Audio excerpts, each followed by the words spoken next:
console experience in the past, basically mostly flight simulation games for consoles, Xbox 360, PlayStation 3, and we have recently switched to PC online games.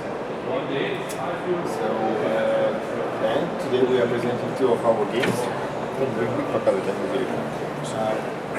One is called War Thunder, and it's an online game focused on World War II era, mostly about vehicle simulation, planes, tanks, ships. So the game is massive multiplayer online action game. We have PvP mods, PvE mods, and a lot of different. So for example, for instance, this is research tree for planes for USA, Germany, USSR, Britain, and USA. Japan, sorry. In addition to, like, we have 5 nations: USA, USSR, Germany, Britain, and Japan. In addition to that, we have some Italian planes, but they're part of the German research tree, not enough to make their own tree. But we have also paid a lot of attention to that.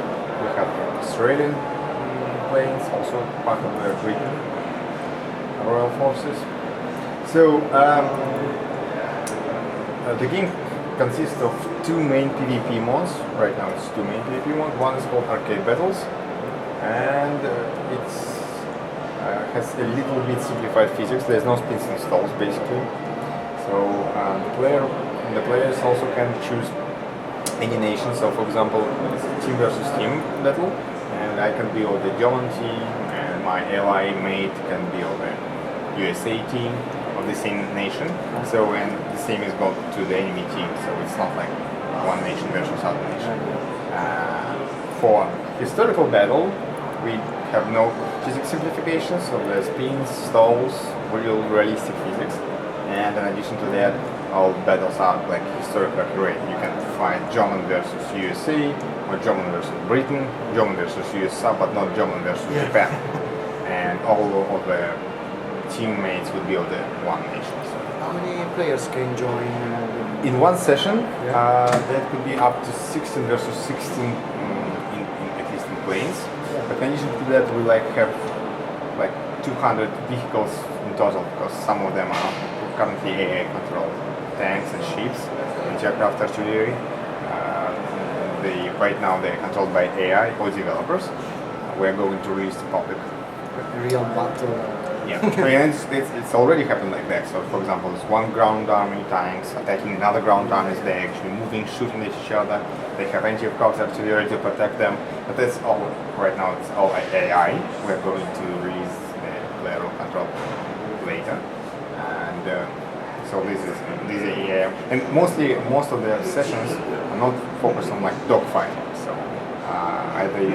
either your goal is to destroy enemy ground vehicles, so basically the war is won on the ground, ships, tanks, and you are doing your duty to covering your forces, so destroying enemy forces.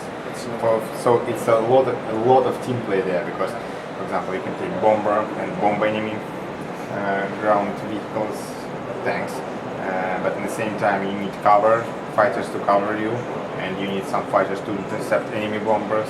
And if all guys will just select fighters in one team, they will probably be less effective than the guys who just made a good team.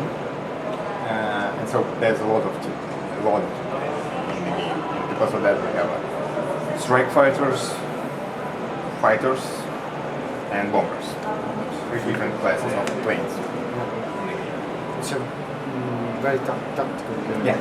Yeah, there's a lot. Team battle. Much action too. Yeah, it still can play. That's one of the main differences for arcade battles and historical battles, as arcade battles are more action intense.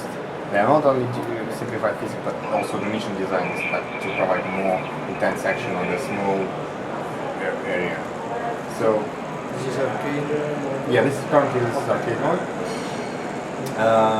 As you can see, we have a very realistic looking grounds. Yeah, by the way, in a historical battle, all locations are completely historical accurate.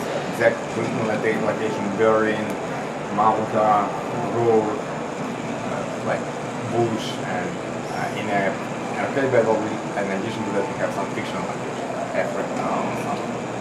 So, but still, realistically, we have 50 kilometers line of sight. So it's like in real life. You can see up to 50 kilometers. You can see it from the cockpit view. All planes have cockpits, fighters, and so all tools are actually working, which is especially critical in historical battles. You can still play an arcade battle in cockpit or assembly. Locations are also quite huge. They are more than 100 kilometers, 100 kilometers. And at the same time, they're quite detailed. We have like buildings, trees, grass, all realistically looking and visually interactive. So you see, this is an example of what you're doing. So basically, there's a ship battle going on, and you're basically not like dogfighting. Your main goal is to cover your ships and attack enemy ships.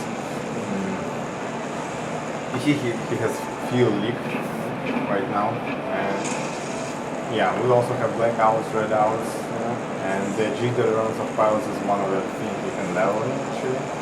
So we'll try to destroy it. It's not, it's actually a tough task. If you don't have bombs or rockets, torpedoes,